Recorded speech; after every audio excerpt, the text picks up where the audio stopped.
That's my concern.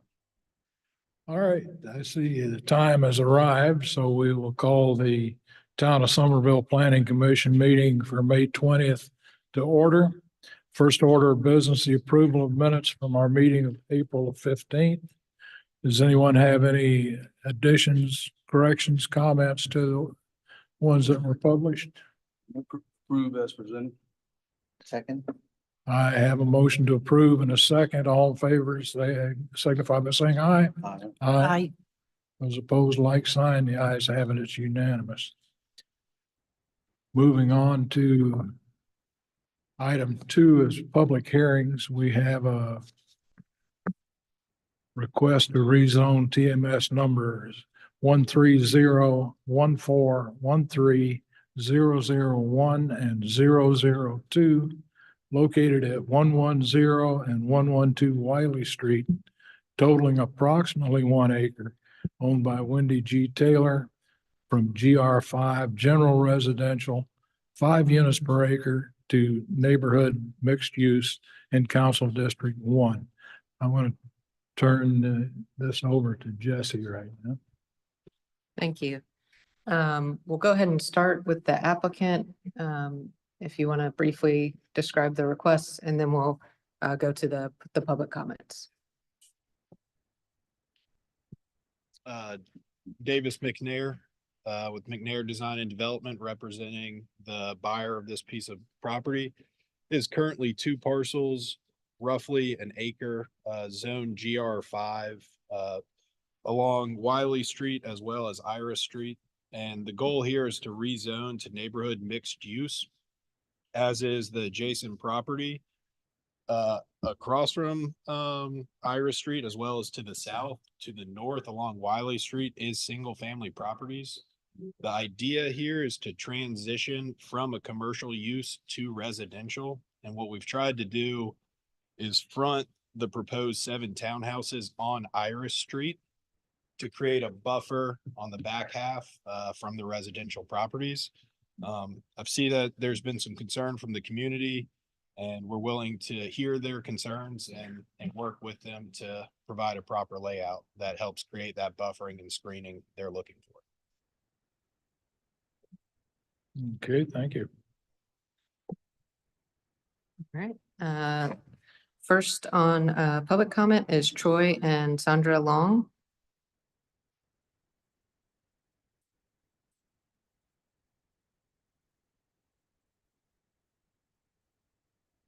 Hi, my name's Troy Long. This is my mom, Sandra Long. We live directly across the street from where this development would be.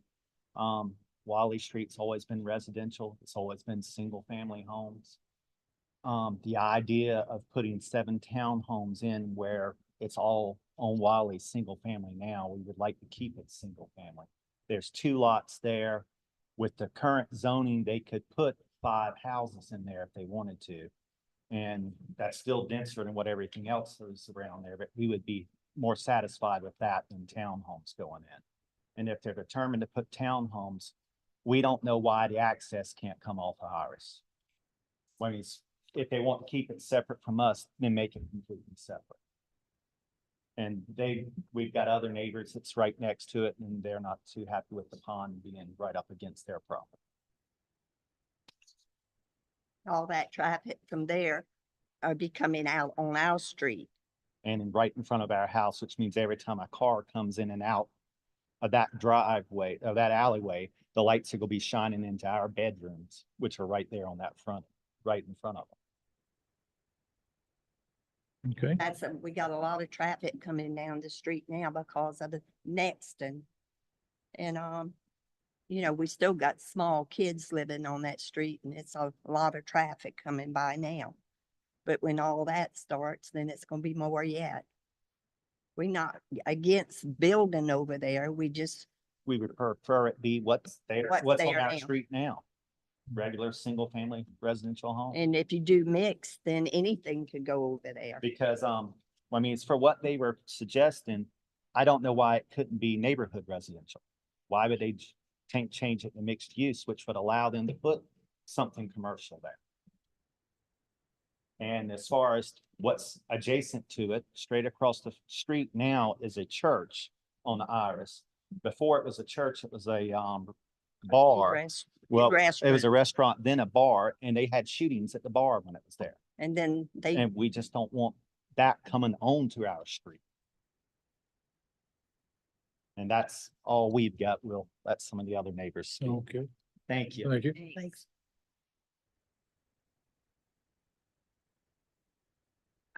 Next on public comment is David and Jabria Bocabella.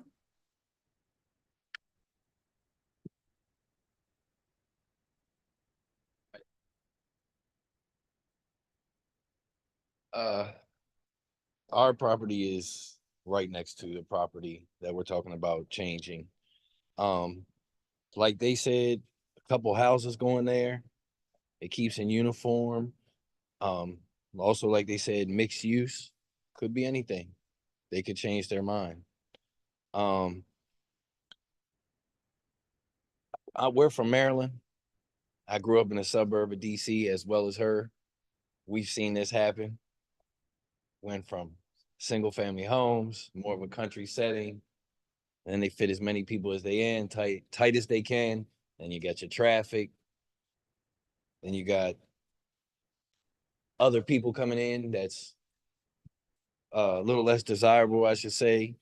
And also, I got 4 kids. That's why I picked this place. We looked at a lot of places all over the place, but the school district, which is already full.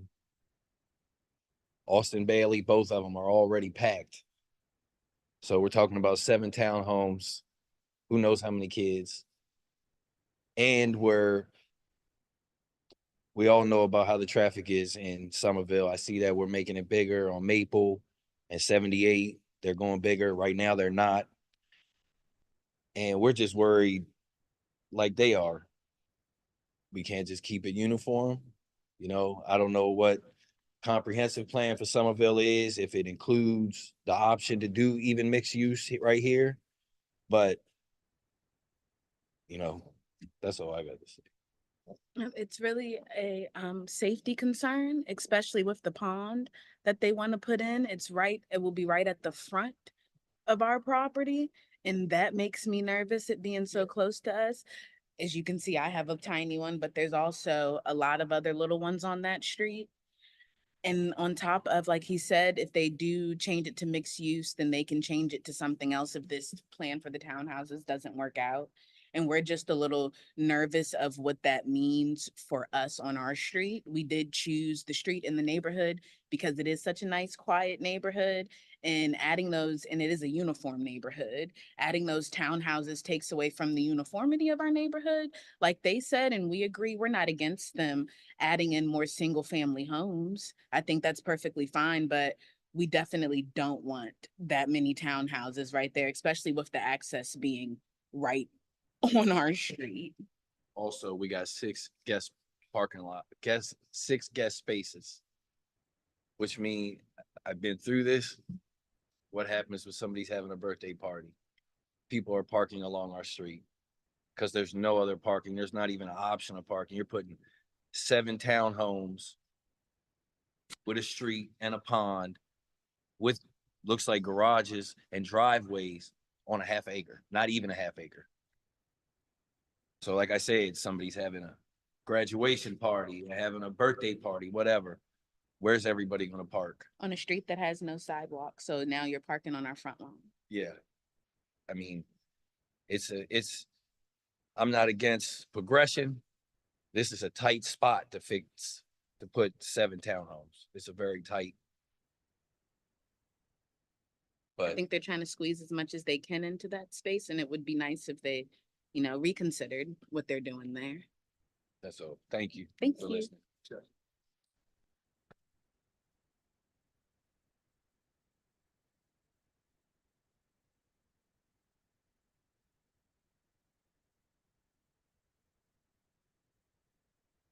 That is all I have. That's it. Yes, sir. All right. And we'll close the public hearing and move on to new business, street names. I do not have any. None? Oh, shucks. All right, then the request to rezone TMS numbers 13014, 13001, and 002, located at 110 and 112 Wiley Street, totaling approximately 1 acre, owned by Wendy G. Taylor from GR5 General Residential, 5 units per acre, to neighborhood mixed use in Council District 1.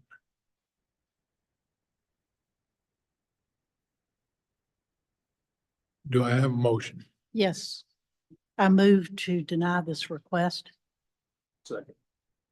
I have a motion and a second. Any discussion? If I could. I took a ride over the other day to your street. It's a very quiet street. I was shocked when I rolled down my windows. I couldn't hear 78. You have enough trees and stuff that you didn't think you were as close to a major commercial area and all that you are. Nice little quiet street. I really don't think it needs the density. It doesn't need all the extra cars, doesn't need the extra traffic. You know, it's nice the way it is right now, and as most of you can keep it that way. I think that's the best thing, but adding what comes to a huge complex on one side of it, a lot of impervious surface, having to put a pond in, changes the whole character in the entire neighborhood, and it's not good for that. Well, my concern is the mixed neighborhood designation, simply because it opens up the parcel, if they're combined into one, to uses that I definitely would not want to see in that particular area. We have limited residential in a lot of respects, and commercial has its place. Neighborhood mixed use certainly has its place, but I don't think that this is one. I would like to see if they would agree to a what's the proper designation that I'm looking for? What's the residential one, Jesse? Are you talking about neighborhood residential? NR? That allows for townhomes but doesn't allow for commercial? Is that the one you're referencing? Correct.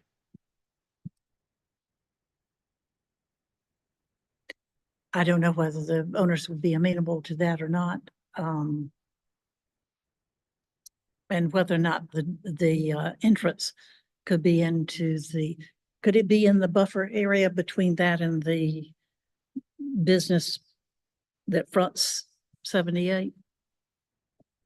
I think the issue there would likely be the distance to the intersection. And that intersection is busy now. It may not be quite as much when North Maple extension gets completed.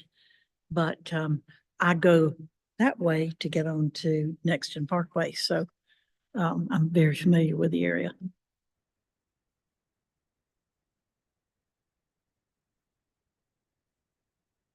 That's my comment. Jesse, just a quick question. At what point in the number of units of the design does it require that pond?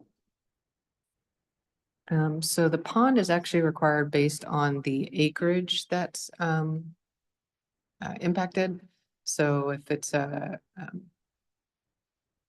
it's based on that. It's the stormwater management regulations.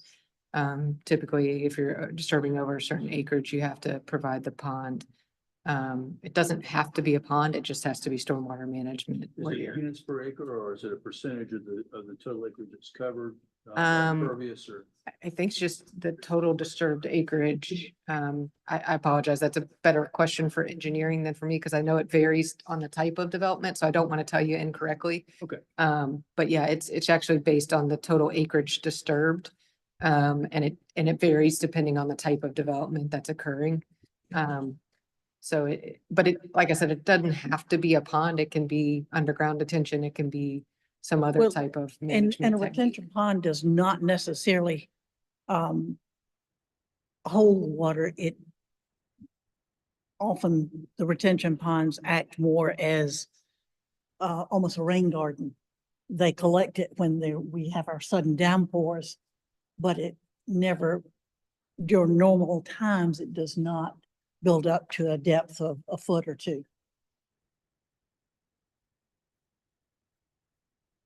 Yeah, So a they lot can be- depends on exactly what their plans are.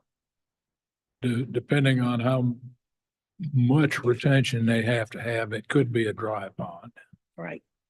Um, But again, that's up to engineering to do all those calculations. Being an electrical, not a civil, it's out of my. Again. You have a history if you want. All right, anything else? I have a motion that we deny this request. All in favor signify by saying aye. I, Aye. Those opposed? The ayes have it, it's unanimous. I do just want to clarify that the planning commission makes a recommendation, and this will now go to the Planning and Development Committee of Council in June, and then it'll go to council for first reading at their June meeting. So for everyone, this isn't, just because they denied it doesn't necessarily mean it's done. Sorry, thank you. And I do not have anything under miscellaneous, which I'll go back to. All right. The only miscellaneous I'm aware of is anybody that is outstanding on their training needs to be working on it.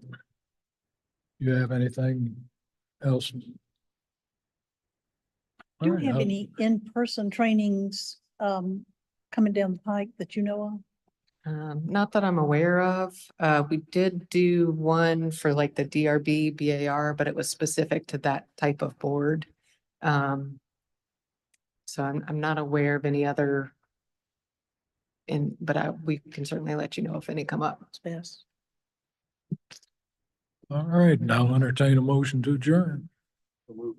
I second. Motion and a second, all in favor, say aye. I. Adjourn.